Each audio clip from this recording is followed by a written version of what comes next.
Hi, I'm Lara and I'm an ADHD coach, and I'm here today to talk about nutrition and exercise, two areas that are so important for everyone, but particularly for people with ADHD, as they help us to function most optimally every day. So exercise is so powerful, and in fact studies have shown that secondary to medication is actually the number one thing that can help with our executive function challenges. Even 20 minutes a day can help increase focus and sustain that focus that we're so often lacking, that we find hard to persevere with tasks and completing those goals. And it also helps with the self-regulation part, which is essential with ADHD. And that self-regulation helps us with that pause to discern what's best for us in that moment, to refrain from acting impulsively and stop to think about what we need, what tools we could use to achieve that goal in that moment. So many of you might be thinking, I know exercise is important, I've heard all of this, but I can't seem to be able to do this consistently. And there are many things that can help. One of those is, of course, getting a coach. And we work with people very much on a personal basis with their own unique brain wiring, seeing how they function optimally, how their energy levels are managed throughout their day, what brings them motivation, what helps to maintain that consistency, what are the obstacles in their way, how mindset is affecting maintaining this consistent pattern. And there are so many factors around this. Coaches will help find clarity on that and also help with resparklising it when it becomes boring for our ADHD brain. There are also things that you can do without getting a coach. One of those is trying to find a regular time to do exercise every day, because actually this can really help with the decision-making element, which can be very hard in ADHD. So finding that regular time and creating a habit around that, so it just becomes automatically for us, can be fantastic for our brains. And also thinking about the proactive element, the planning and the preparation involved, so we can remove those obstacles ahead of time and really plan for those moments when we don't have that motivation, when we want to stay in our bed.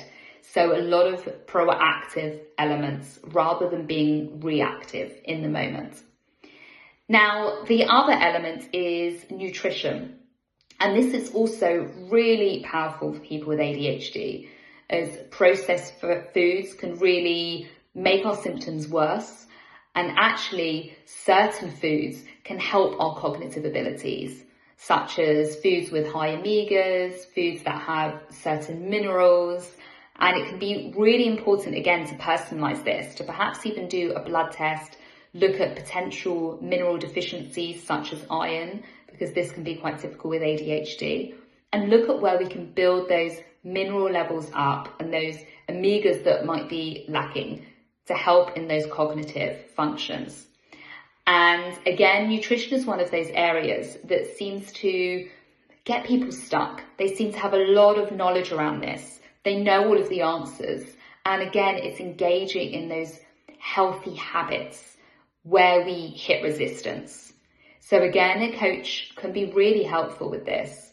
But as mentioned above with exercise, there are lots of things that you can do on your own, including that proactive element, meal planning certain days of the week, such as a Sunday, so that you have your meals throughout the week, removes that decision making, removes that sort of eating through fatigue when you're tired, when you don't have the capacity to make a healthy salad, to think what you need, when we seek that comfort food, which can be for so many reasons. Again, it can be that sort of dopamine that comes into the exercise area as well, that dopamine that we're seeking, because brain scans have shown that with ADHD, we actually have less dopamine and norepinephrine receptors than neurotypical brains. And that really contributes to both of these areas.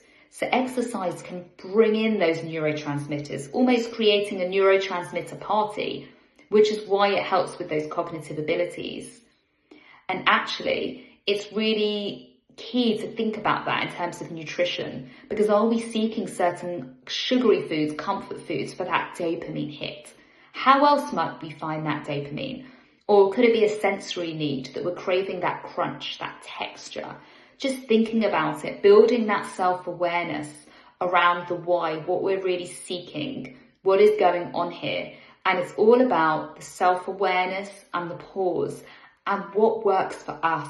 It's never a one-size-fits-all with nutrition and exercise that one plan will work for everybody. It is working with your unique brain wiring. What works for you? When is it best for you to go on a run? What foods serve you best? And what obstacles get in your way? How do we change your mindset around this? What is your mindset? What are those inner beliefs that have been ingrained in you for so many years that are holding you back from moving forward and finding that consistent plan? So in a nutshell, that is me talking about nutrition and exercise and how important both these areas really, really are. I could talk for hours, but I won't. So I hope you enjoyed this little snippet and enjoy the rest of your days.